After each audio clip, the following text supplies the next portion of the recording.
The 2023 World Pro Ski Tour concluded its season once again in beautiful Taos, New Mexico for the World Championships. The best racers from the World Pro Ski Tour and World Cup ascended on the Taos Ski Valley for the second consecutive year to crown two champions over the course of 2 days. Up for grabs, the World Championship, given to the racer who performs best over the 2 days of competition. On the men's side, local native River Radamus leads the way for the best from the World Cup. That also features brothers Eric and Jeff Reed and Philippe Forchek. The women are led by defending champion Paula Molson and Tricia Mangan, who finished second to Molson in the women's Super Slalom a year ago. They will be challenged by the World Pro Ski Tour's top 3 season point getters: Simone Kamalander, David Ketterer, and Michael Ankeny for the men. Aaron Milzinski, Evelina Fredrickson, and Tuva Norby for the women. Not only will these top racers contend for the World Championship, but they will also have their eyes set on first place in the season-long point standing of the World Pro Ski Tour.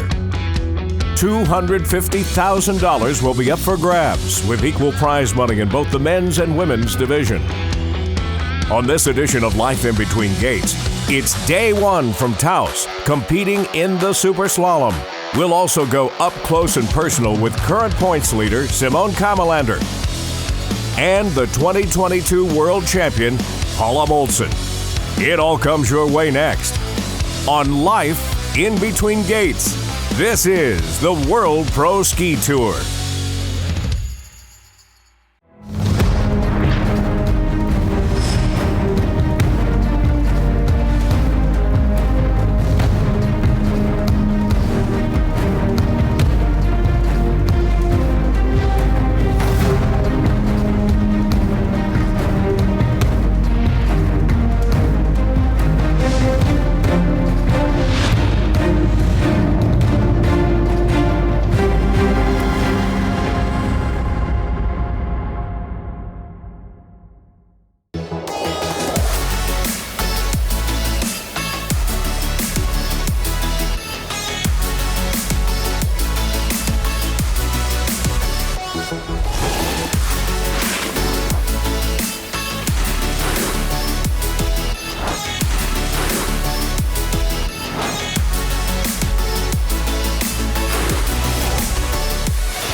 For more than half a century, Seiko has been supporting athletes in their efforts to be the best. Now, we want to bring this reliable technology to anyone striving for a goal. Because we understand, a split second can change everything. Keep going forward. Prospex.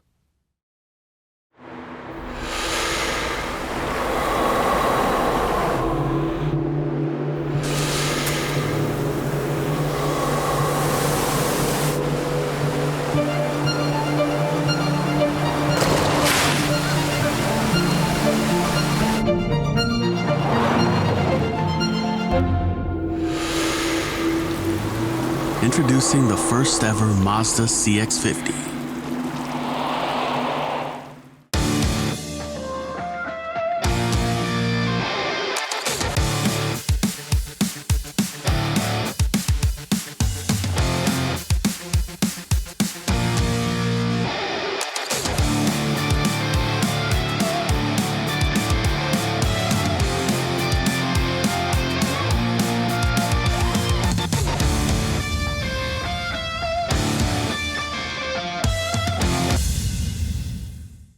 Life in Between Gates is brought to you by Clicker, Celsius, Seiko, Mazda, and Taos, home of the 2023 World Pro Ski Tour World Championships.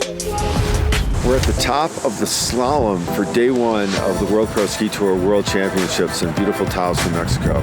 It's been a bit windy this morning. We had a couple of racer meetings to decide how, when, and where we were going to be starting from.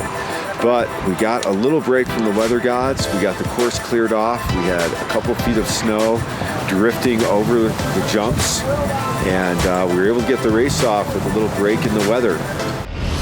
Simone Kamalander is a 30-year-old Bolivian-Austrian alpine skier. In the 2018 Winter Olympics, Kamalander represented Bolivia as the flag bearer in the opening ceremonies. He made his debut with the World Pro Ski Tour in 2020. In 2022, he placed third in the overall standings. But in 2023, he comes into Taos as one of the few who have a chance to capture both the World Championship and become the World Pro Ski Tour's season point leader. It's me, Simone Kamalander, Austrian born in a small valley called Pitztal. My father a ski racer as well, and on the age of 3 years old I got my first pairs of skis and started skiing, and then pretty soon I made the decision that I want to be a ski racer, and from that moment on there was no stopping whatever. I was just like focusing and just making it happen. I think I started like 3-4 years old, something like that. They called the Bambini race. So that was maybe the first racing experience I got into, and then like just kept going. As a child, it's always fun to race and getting some prizes and trophies back home. When I was 8 years old, my father took me for the first time down to Argentina for like a summer camp of training, and that was the first ever moment in South America when I really like came to the country and was like, wow, that's beautiful, that's nice here. I loved it from the first moment on, and I wasn't in Bolivia before because I only heard stories, how beautiful, how nice it is, and when I was 16, 17, something like that, one time I got the opportunity just to visit the country. And I got hooked and I decided to go there, to live there. I got in contact with Ski Federation, and from that moment on we were planning and trying to make everything what we need to get a racing license for Bolivia. That took me 6 years totally. That was pretty tough. There was no racing in this time. It was only training somehow. And then as soon as I got the papers, I went straight to the races, got my points, got qualified for World Cup, and was representing the country for 4 seasons in the World Cup. I did 2 times the Olympics, a couple World Championships at the FIS. On such great events like the Olympics, World Championships, my personal experience was that they make it very nice looking on TV, but if you're there, it's just a pain in the ass. It's like there's so much things going on. Sometimes the organization is really bad. You have to see where to go, what to do, and so there's so much stress and things going on. A couple of times, some weeks after the Olympics, when you think back what happened and what you did, and then you realize a few things, and that's a different kind of feeling then. But like carrying the flag twice before the Olympics, that's the biggest thing, almost in the skiing career, like the Olympics and carrying the flag, walking with the big flag. That made me a little proud, and was just nice to show the big flag all around the world, and I was many times really surprised how many people were texting me, were sending emails, and they were just so happy, that I'm representing the country and going around the world skiing. The promotion in Bolivia, it's not that big, There's TV and newspapers for sure, but like skiing, it was really popular many years ago. But when the glacier was gone on Chacaltaya, the skiing sports stopped pretty soon, and there was another big thing with the Ski Federation. So the guy who took over the Ski Federation, he's just looking for his own private money into the pocket, and he's not really taking care of the sport and like the history of the sport. So the last few years when I raced the World Cup and was full season into the racing sports with FIS races and Olympics, World Championships. It was always like, during the season we were going everywhere around the globe. And then in the summer months, like winter time down in Bolivia, I've been there in La Paz. And then, autumn, October, whenever it started again, I moved back to Austria. We get ready, the last preparations, and then back to racing. And when Corona came, that was pretty tough down in Bolivia. And for me, it was a little too much risk to go down there, because you never know, they opened, they closed the country, and you never know. Sometimes just 1 week, sometimes like 2 months. And I was like, for me, if I go down there and I got stuck in the country because there's no way to leave, that's pretty hard. Then I'm losing way too much training and skiing, whatever. And that's why for the last 3 years already, I've never been down there. I always was Austria and United States, forward and back. And I told people, I actually don't really like the snow. That's really funny, but I like the sport, and for sure the snow, it's always useful, but so, a big hobby of mine, it's motocross. And I'm doing in the summer months between the seasons a lot of motocross, but no competitions, races, nothing, just for me, just for myself, for training, which is actually really good for skiing because it's so similar, And then 2 years ago, I went with some friends, first time to surf, just a couple of days, I really like this, I like warm beach, ocean, for sure, I got into it a little bit.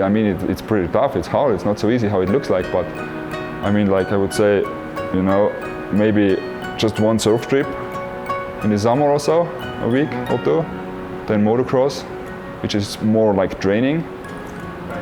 And I am having an old car, a Volkswagen Beetle, 84, and it's tuned, it's modified, and it's fast, so just working on the cars and looking what's going on. Kamelander was given a gift there, that maximum differential. Yep. There he goes, out on track. Let's see how Kamelander handles the top part of the course, where we've seen athletes try to fight through those ruts. Oh, trouble on the red course side as he fights through it. Nicic out front, SPK looking clean, looking smooth, pressure in the ski, gets a good energy out of it. This is going to be a race today, the one who can make the least mistakes with the challenging parts of the course all over the place. Nicic doing everything he can to try to keep it close against Kamelander. Kamelander, our number one on the Pro Tour coming in this weekend, wants to go away in that number one spot, wants a big bunch of that $250,000. As Kamelander going to coast into the finish line, on into the quarterfinals goes SPK. When we return to Life in Between Gates, we sit down with 2022's Women's World Champion, American Paula Molson.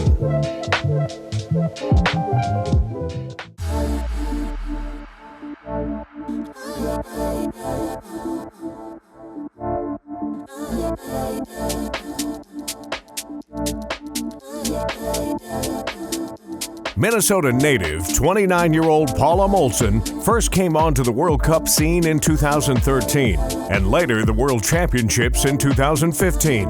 Skiing for the University of Vermont in 2017, Paula won the NCAA title in the slalom. She's later represented the U.S. in the 2022 Winter Games. She followed that a few months later at the World Pro Ski Tour Championships, earning the title.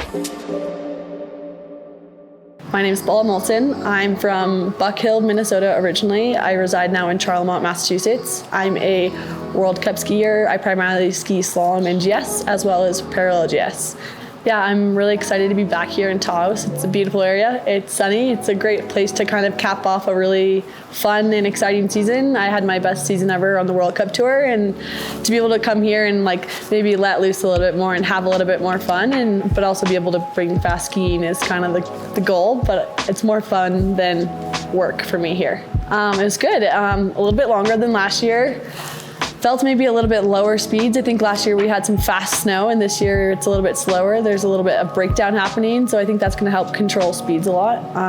Corset feels good. The start gates feel natural again. It's always a little bit awkward the first couple pushes, but kind of get back into it.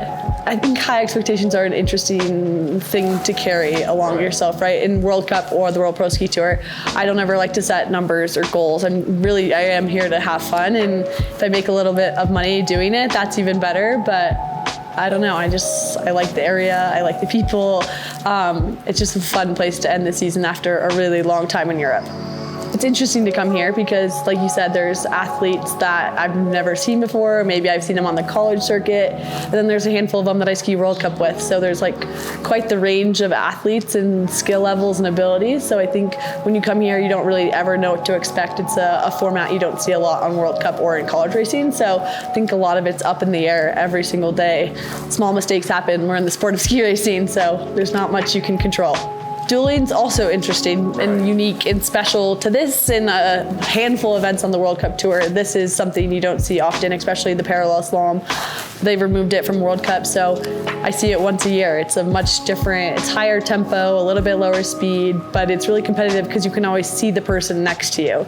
And that kind of, if you're a competitive person that is pushed by other people pushing you, it's really like successful environment to be in because you see that person next to you maybe starting to pass you or be up near you, and so it makes you want to ski harder and faster.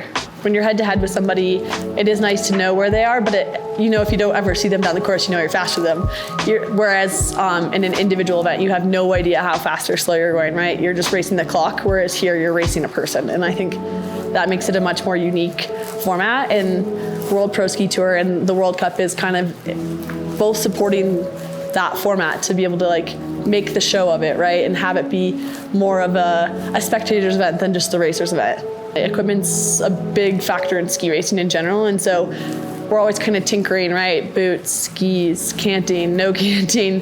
For the Pro Tour here, the distance in the Super Slalom is a bit longer than your average slalom course. When you race slalom on the World Cup, the distance is between 8, 9, 10 meters. On the tour, it's about 11 to 14 meters. So I moved to a longer slalom ski. So I go from a 156 to a 160 slalom ski. And that just allows you to make a longer turn and feel a little bit more stable in those long turns. And then kind of the opposite with that parallel GS format. On the World Cup, we're skiing like pretty steep, icy, bumpy stuff. So we're on long skis with metal plates. And then you come here, you have soft snow, shorter radius in the GS. So we're looking for a shorter ski with a plastic plate. So yeah, there's always a tinker and a messing around, especially being a World Cup skier with access to a lot of different equipment. It definitely is a benefit to be able to swap skis out here for the Pro Tour versus World Cup. Obviously, I think Erin Milzinski is probably your tour leader right now, I believe, and she's been racing on it all season. She was a really successful World Cup skier in her career. And then also Mina Fierst Holtman, she's from Norway. I raced against her all season in the World Cup. She's a really talented athlete. She's kind of got a mellow demeanor, but when she's on course, she's a fierce competitor. So I think those are definitely two people you want to keep your eye on this weekend. It was a roller coaster of a season with some pretty low lows, but the most unbelievable highs. Obviously, my highlight is podium with Michaela Schifrin in submarine and slalom. That was kind of an idyllic moment. I think the cameras really captured it right. That was my first time ever being top 3 going into a second run, and you see a lot of people kind of blow their leads in their second runs, and I didn't want to be that person. So going out the start gate, I just gave it everything I had with all of my heart and all of my desire for that podium, and it played out. I crossed the finish line being third, like I went third to last in the running order, so I came down in the lead, which means automatic podium. I'm like, amazing, like mind blown, can't even believe it just happened. And then it's like, I don't know who came down next. I think Lena Durr came down, and she came in behind me, and you're like, oh man, like the only person left is Michaela, right? Maybe in this dream world I could beat her. I had a slow start to the season. Like I said, it was not great. So then I just like kept building off of that. So we just like kept getting top 5s in slalom, building my GS career, building up those points, and then kind of going into World Championships, I was for the first time going to be top 7 in slalom, which is kind of a huge accomplishment in the World Cup. I don't know if I'm in better shape than I was last year, but I think I know that the days are going to be long, and to be able to like make sure you're hydrating, drinking enough water, staying out of the sun is definitely important. So I'm definitely feeling fit and strong and ready for 2 really long days of racing with lots of runs. But yeah, we can hope to live up to last year's experience, and if I don't, I'm still just happy to be here. All right, Kevin Kiley starts the cadence, and one of his daughters is up there watching, the whole family. Join us this week is Molson, your defending champion here at World. Molson out front with a second advantage. She didn't make it look that difficult. Nope. Through those holes up there. She had a plan. Got like the edge angle high, figured out how to ski around him. So, touching down, out in front, in charge. Paula Molson, fresh off a great season of World Cup skiing, back here to try to pick up another $50,000 of pro money. Molson out in front, looking clean and smooth as she sets up for the waterfall jump. Out in front, and it's going to be Paula Molson with 4 to go. Across the line, she'll go into quarterfinals. Face off against Evelina Fredrickson. That's right. Well, Molson will not be watching Racy Stiegler's kid. It looks like Racy now will come down and watch Rosie for a while and then watch Molson. Paula is definitely skiing with great tempo today. She is a defending Super Slalom world champion, and she's going up against the Europa Cup champion, Marta Munson. And Molson sent a screamer on the first run of this heat, already ahead almost by 2 gates on Munson. Munson's going to have to really work the tails of those skis to generate some juice down here on the lower section. Here's where it's so critical to carry your speed across the flat onto Tour Alley. Bullet taken by Molson, trying to really generate some speed, trying to get low dynamic from the wind, trying to really cut off the line wherever she can down here on the bottom. Whoa! Munson out! Almost fell off the jump. Paula conserving some energy, and she will advance to the finals. When we come back, we'll look in on the Junior Ski Challenge, which took place earlier.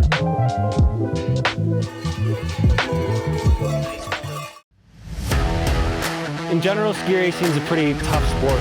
Racers ready? Using my DNA vibe has allowed me to train harder, longer, and recover faster.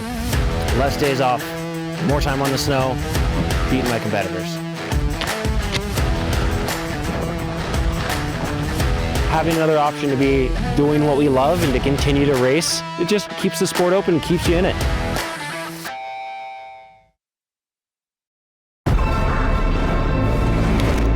For more than half a century, Seiko has been supporting athletes in their efforts to be the best. Now, we want to bring this reliable technology to anyone striving for a goal. Because we understand, a split second can change everything. Keep going forward. Prospex. Here is a place situated off the map of ordinary, a place that is independent, free-spirited, and intimate in scale. A place that since its first lift was installed over 60 years ago has strived to stay true to its roots while growing better rather than bigger. This vision for the future has helped make us the first ski resort in the world to earn B Corp certification. It's a symbol of where we're headed and what we stand for. We hope you will join us.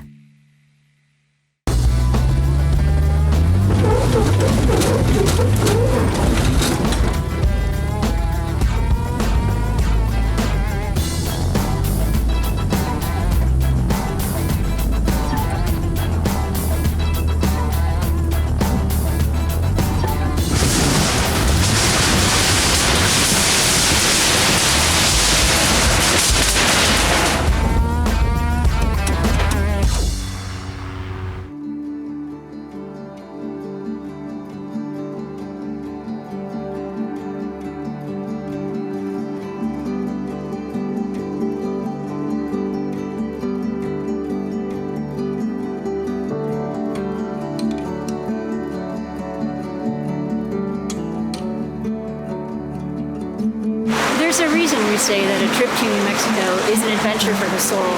We have access to beautiful forests, trails, rivers, and other public lands that offer people all kinds of opportunities for outdoor recreation.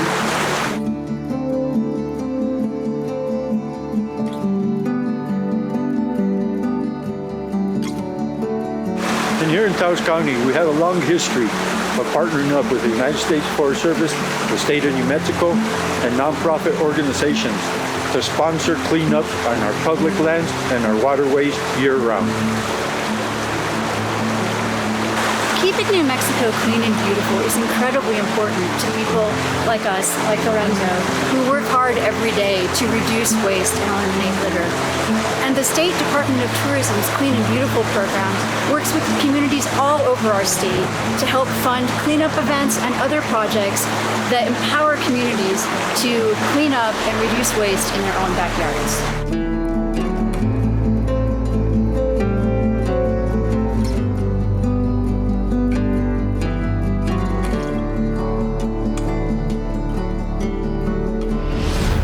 What's up? This is River Radimus. I'm here with your Surefoot course description. Right out of the start, you got 3 big jumps, 2 trail turns, lots of big ruts. Sometimes the first jump, press over, come down, a lot of speed. You gotta adjust, keep your speed rolling. Come over to the second jump, find your tuck, and go as fast as you can across the plants. Here's the waterfall trail turn here. You gotta make sure you're carrying speed and getting ready for the last section. Last jump, super straight, push off it, and now you're on the final sprint. Push as hard as you can, come to the finish, and reach the line. I'm River Radimus, and that's been your Surefoot course description. Kids races are something we like to do whenever we can. When I was a 12-year-old, I went and watched a triple Olympic gold medalist Jean-Claude Keely race Spider Savage in Boyne Mountain, Michigan. And that inspired me to try and want to become a ski racer as well. We can bring some of that same excitement to junior athletes now. I think we've done a really good job because skiing is such a wholesome sport. It's a family sport. Kids get excited about it. It opens up a world of opportunities for these kids. The course is really icy, either icy or really slippery, so it's hard. But the jumps make it even harder. It feels good. This is my first time doing like jumps into gates. It's pretty good, but the one I smashed my shins into my boot, so that hurt, but other than that, I'm doing pretty good. It feels great. It feels amazing. It's so fun. And it's also kind of scary knowing that, you know, Ted Liggety's gone down this and crashed earlier. Or some, you know, it's kind of just, it's nice. I like it. It's cool. The first and the third jump are pretty big because you have to clear the little knuckle there. But the second jump, you basically don't even notice. The course at the end of the second run and some of the first run, since we've already been skiing it all day, it was pretty slick and very hard. Yeah. I like watching the pros race. I've never been to one of these events before, so it was nice. I like the jumps, but I also really liked how the start gates, it's different from the gates we normally race. It was intense but fun. To do a kids challenge, have the kids interact with guys like Ted Liggety, with Michael Ankeny, with some of the other stars, it could be something that inspires them to stick with skiing and, you know, be involved in a wholesome family sport for the rest of their lives. Coming up next, part 2 with our sit down with season point leader, Simone Kamalander.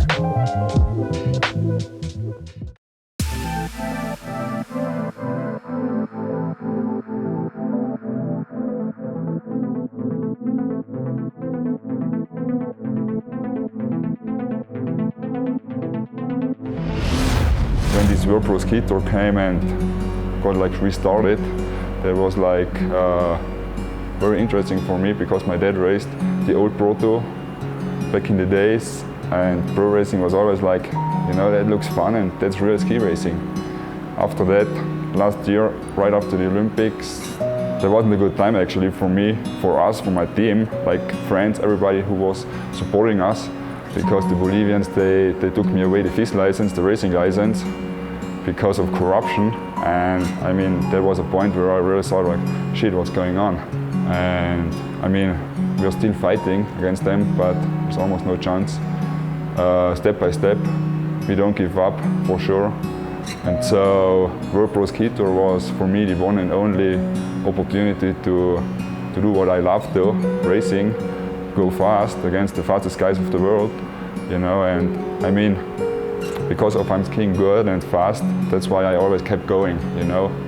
I'm really happy to be here in Taos again, and I mean, super stoked and can't wait to race. It's so much fun and great to see all the guys coming from the World Cup, trying to give their best at the World Pro Ski Tour, but you know, it's something different. I would say it's a different discipline, different sport almost. It's already at the start with the start gates, they are not used to it, so it's interesting to see how fast they get used to it and how they get into the courses and jumps, you know, especially. So that's totally different to the World Cup, so really looking forward tomorrow to see what's going on with those fast guys. I mean, everybody can ski fast, pretty much, but me too, so it's going to be interesting. I don't think that I'm looking to someone who's skiing next to me, you know. The biggest challenge is just me, myself, my feelings, and going every single run against the time, whatever it is, you know, how you want to say it. For sure, depends on who's next to you. You can take it a little easier or you have to send it. You have to push, but that's always different, you know. At the Pro Tour, there's no race like the other.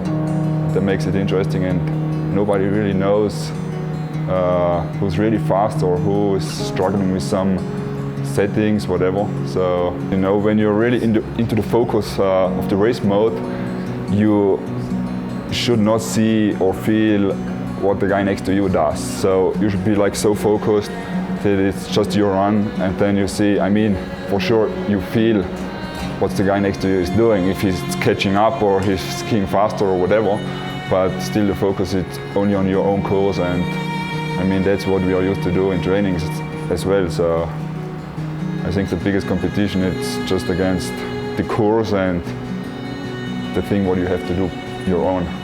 So, you know, shit happens so quick in those kind of racing. You have to go, you have to focus, you have to be so consistent, not only in the slalom or giant slalom, you have to be on it both days. And I don't know, you know, we will see.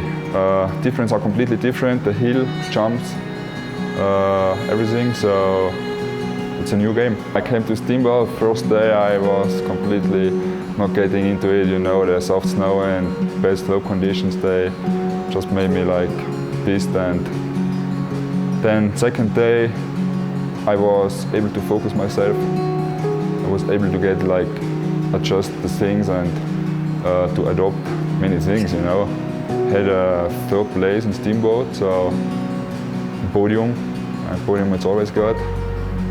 And then after that, great training and changed some few details, and after that going to Bear Valley, it's me and David. I mean, David, you know, I was just made for him. He was coming back from the World Cup, had some good results, and his whole setup, everything was made for these hard, icy slopes. But nice, you know, I mean, that was great skiing. And now we are here in Taos. We've been here last year, you know, and there was almost like summertime skiing. Today was nice. It's just, I would say, just perfect to race. Not too cold, not too warm.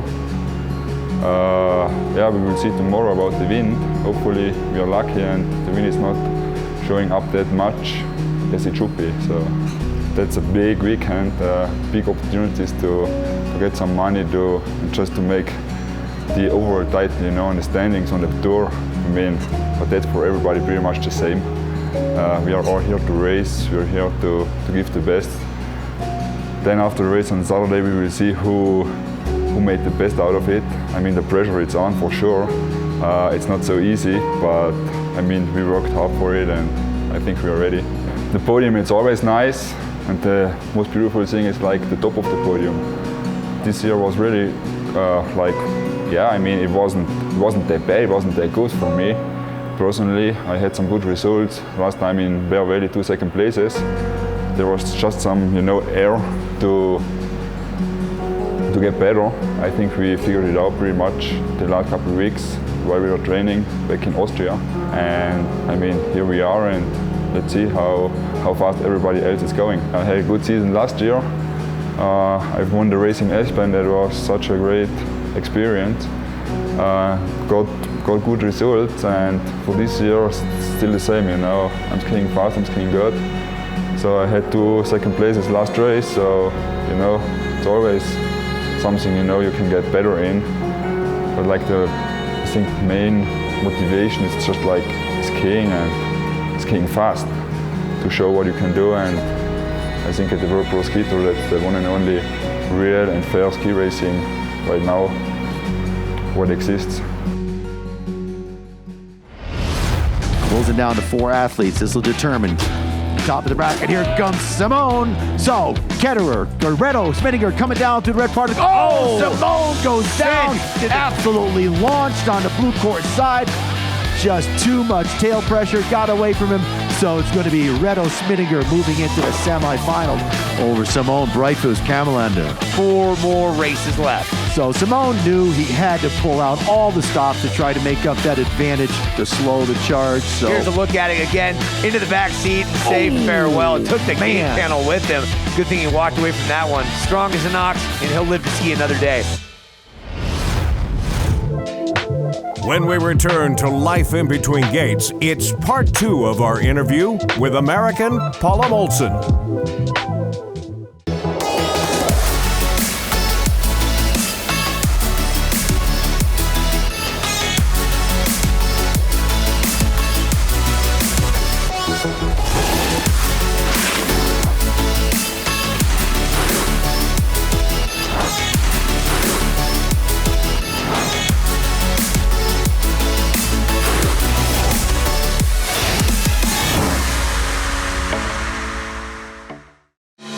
Here is a place situated off the map of ordinary, a place that is independent, free-spirited, and intimate in scale. A place that since its first lift was installed over 60 years ago has strived to stay true to its roots while growing better rather than bigger. This vision for the future has helped make us the first ski resort in the world to earn B Corp certification. It's a symbol of where we're headed and what we stand for. We hope you will join us.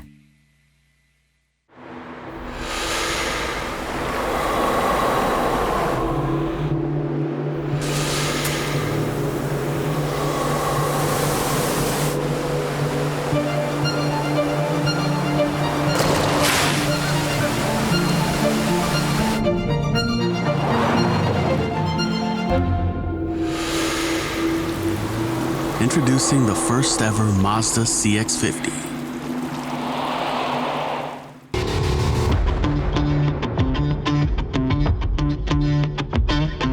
Hi, I'm Sean. I'm the Deputy CEO of DNA Vibe.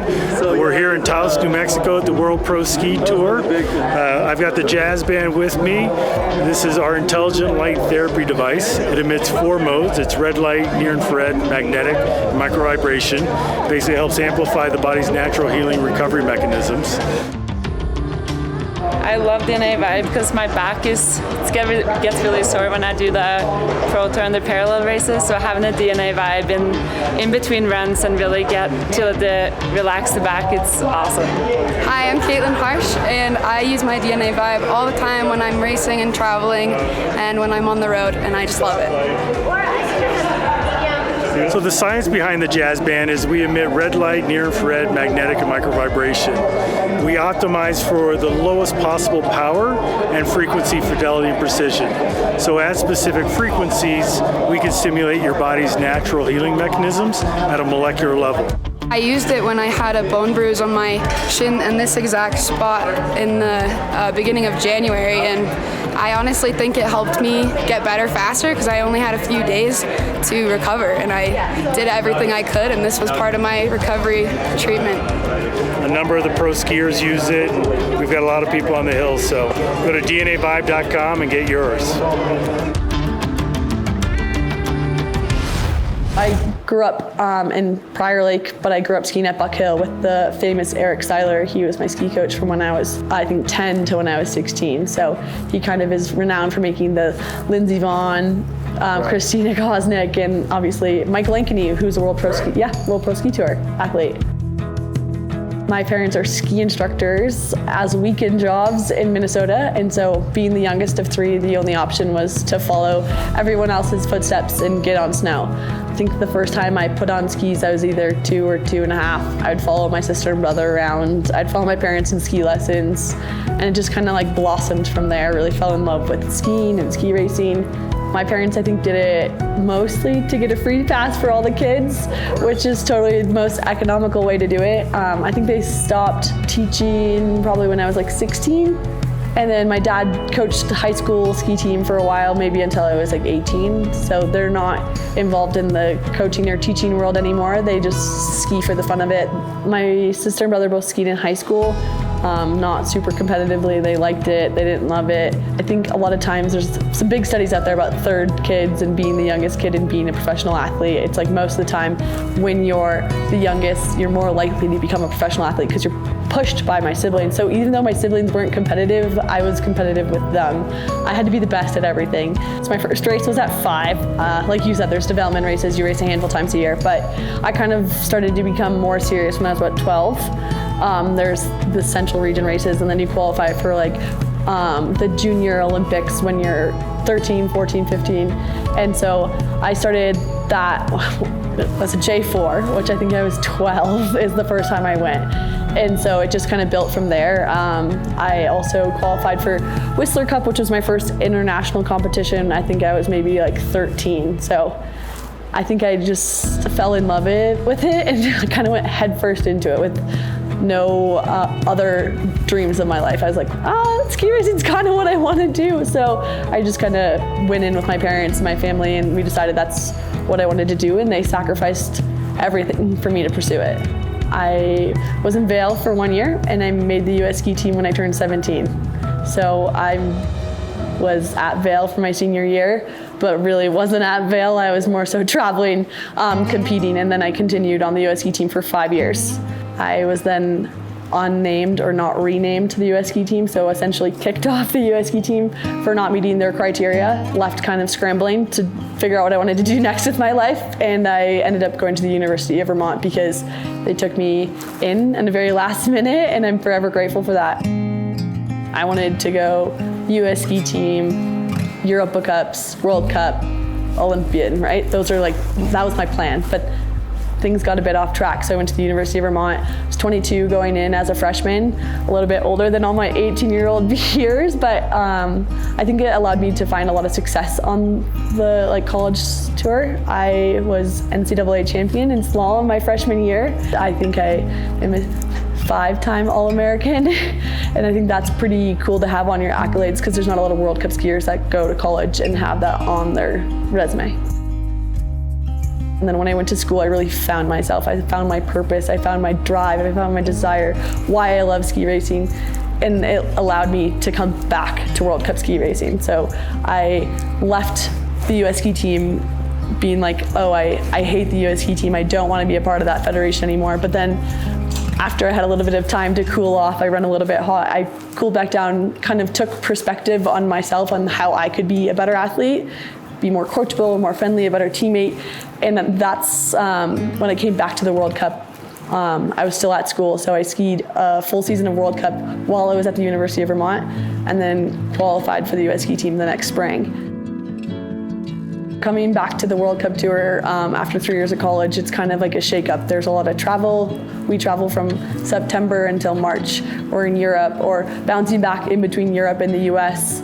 You become really good friends with your teammates because they're the only people you see. I'm really lucky that my husband is also my serviceman, so I travel with him, and so we have a really unique situation where even though I'm in Europe all year long, my partner, my husband, is there supporting me, and he's always there to have my back through it all. So I think that's something really unique about my situation. But in World Cup in general, there's not oftentimes someone who's always on your team, right?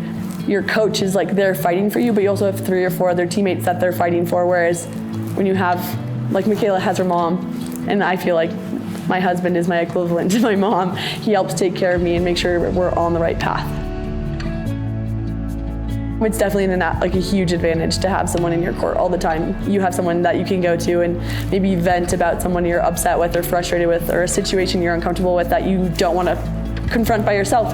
You have someone there to kind of approach it with. You're never alone. The Olympics were unique. We were in China, so I'd never been to China before. I don't think it was what I was expecting my first Olympics, right? There was COVID, there was no family or friends there. You're just there. It was like almost like summer camp meets a major ski race.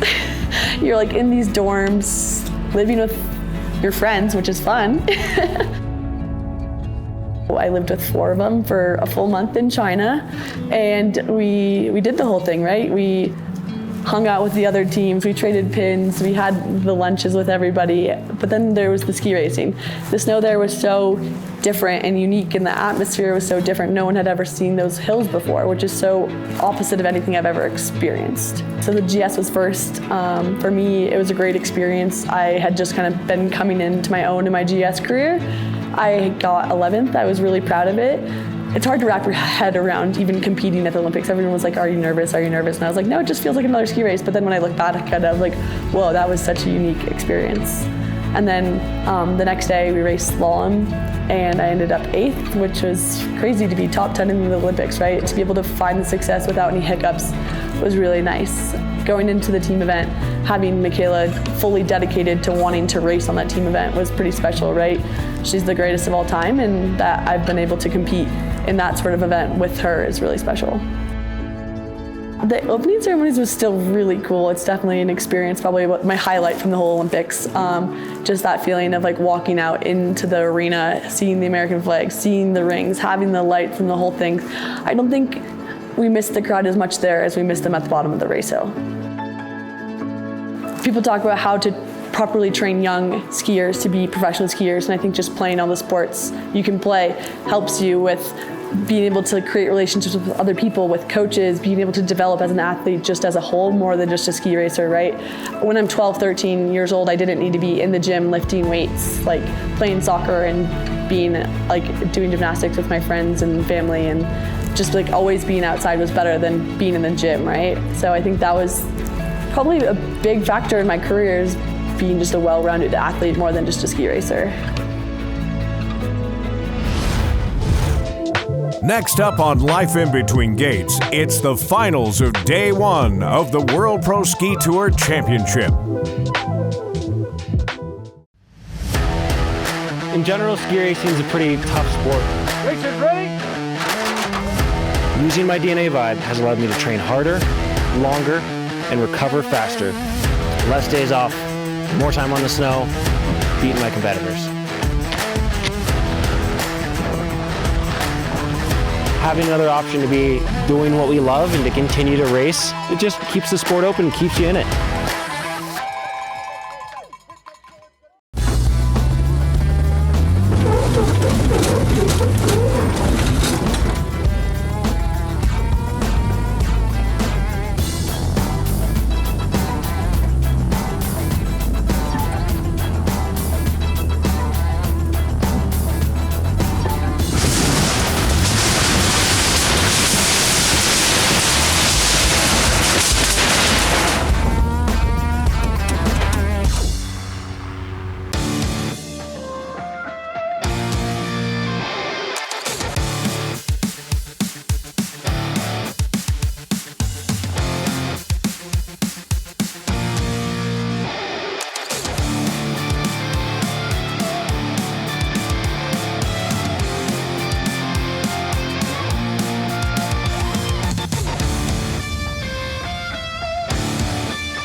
Life in Between Gates is brought to you by Surefoot, DNA Vibe, CBS Sports, Tough Shed, Mazda, and Taos, home of the 2023 World Pro Ski Tour World Championships. It's been so great here in Taos, such a great atmosphere. These two racers looking for $20,000. Rito Schmidiger, Philip Voracek, who is going to take all the marbles and stand on top of the podium today. And it's been a long day of racing, but you saw there's no ounce of energy that Rito Schmidiger is going to throw at this. He fired out of that start gate. Voracek getting a little inside, a little sideways, throwing up some snow, but Schmidiger out in front by almost 2 gates, coming into the corner onto Tour Alley. Schmidiger low in his tuck, trying to be quick and powerful in these turns. Off the final jump, it's Schmidiger putting every ounce of energy into this last final gate. He's going to power his way through and become the 2023 Taos World Championship Super Slalom winner. Taking the victory. And Felice Voracek, #1 qualifier, rounding out the field in runner-up. I'm more of a GS skier, so I'm really excited for tomorrow. It was a long day, but I think we had a good race. It is great to see the women having so much fun here on the World Pro Ski Tour. Paula Molson going into this final run against Erin Milzinski. Paula has the max advantage. Erin Milzinski has to make up 1 whole second. Here we go, they're out of the gates. Come on, Erin! And both these women know there is a lot of money on the line. $20,000 for the winner of this run. This is the finals, ladies and gentlemen. Go! Paula gets tossed around in that middle section, opening a window for Milzinski to try to climb back into this race. But Molson is way out in front at this point with a 2, almost 3-gate lead coming into Pro Tour Alley. Molson is determined. Molson is on a mission. She's going to crank these turns off as fast as she can. Coming down off the final jump, Molson way out in front again, coming to the final gates. It looks like it's going to be Molson coming across the line. Paula Molson is the World Pro Ski Tour 2023 Taos Super Slalom World Champion. What a great final. Let's throw it down now to the Corval California Champagne Award celebration. You owned it today. Congratulations. Thank you. Erin's a great rival. She's a great skier. But there's lots of talks about safety out there, and I respect everyone's opinion, but I'm happy we were able to battle to the end.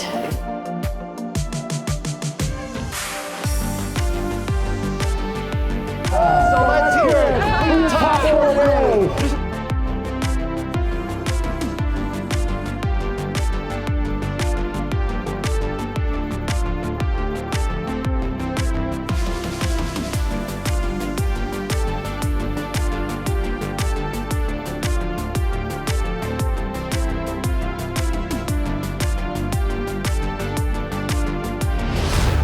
That will do it for this episode of Life in Between Gates.